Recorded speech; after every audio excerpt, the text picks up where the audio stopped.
Hey, what's going on everybody, and welcome back to the Whiskey Cove. And on today's episode, we review an absolute classic of the bourbon world. That is Michter's Small Batch US Bourbon 1. Run the video.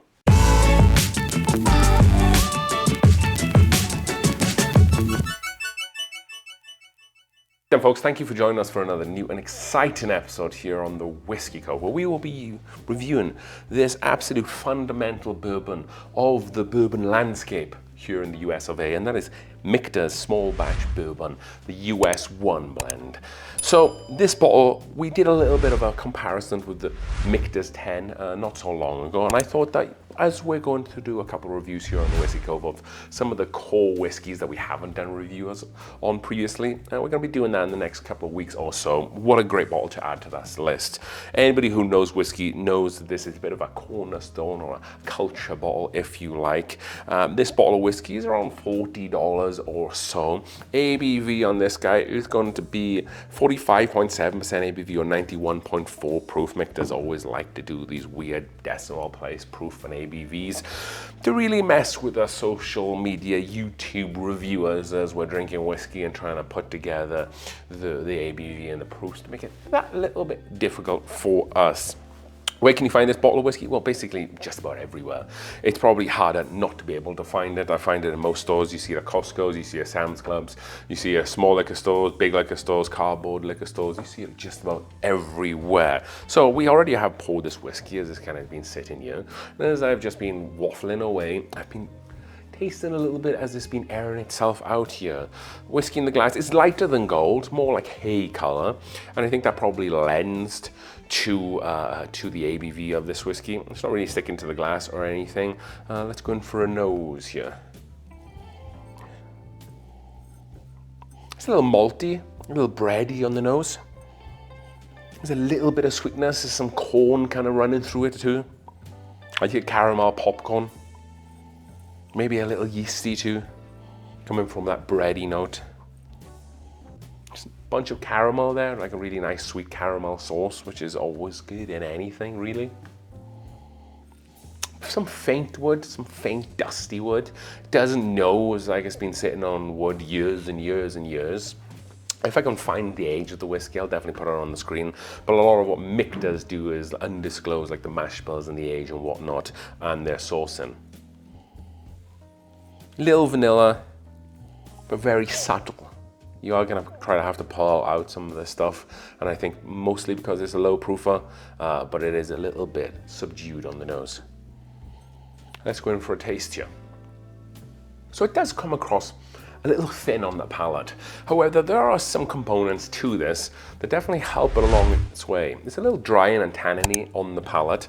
I wouldn't necessarily say that's of like the aged wood sense. It's just kind of coming across like a sawdusty type note there that just dries out your palate in that tannin sense. So it does give it the impression of a little bit more age, and it definitely helps with the finish too.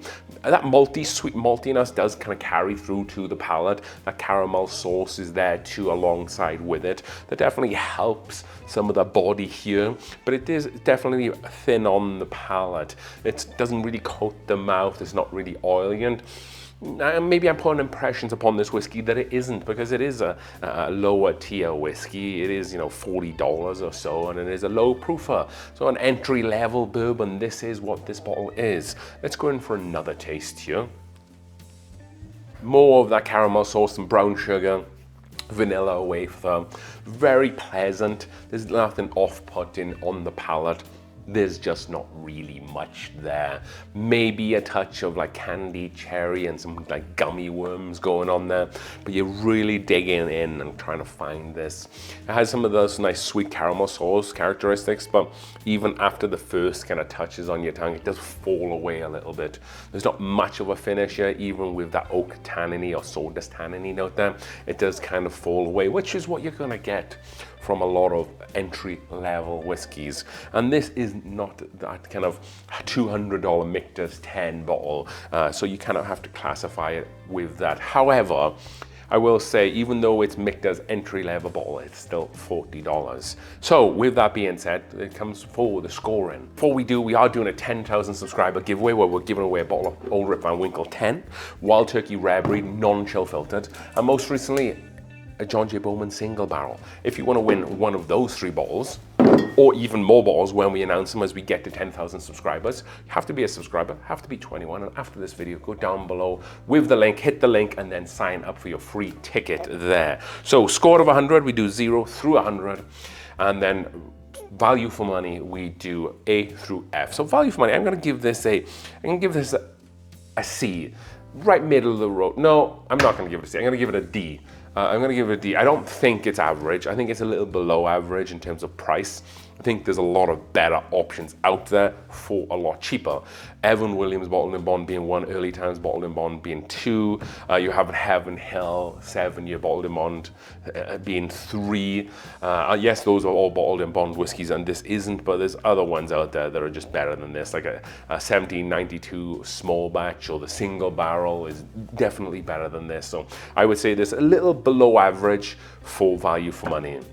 Is that price going to reflect the score? So average for the score is going to be 50. I'm going to give this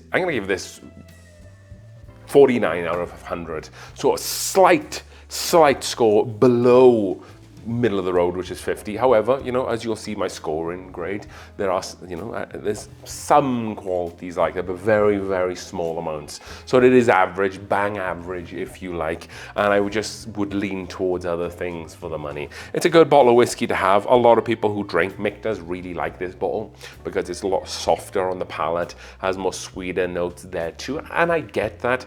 If there was someone who doesn't drink whiskey neat and you're looking for a whiskey to try to give to them to get them into drinking whiskey neat, I do think this would be a really good bottle for that, because it doesn't have the spice, it doesn't have a bunch of oak, it doesn't have the heat. It's more user-friendly tasting of sweetness there, so it has a place for that.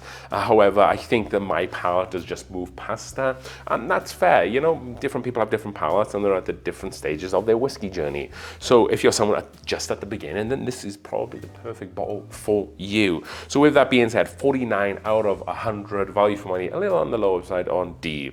So as we drink through the world's whiskies one glass at a time, thank you so much for watching.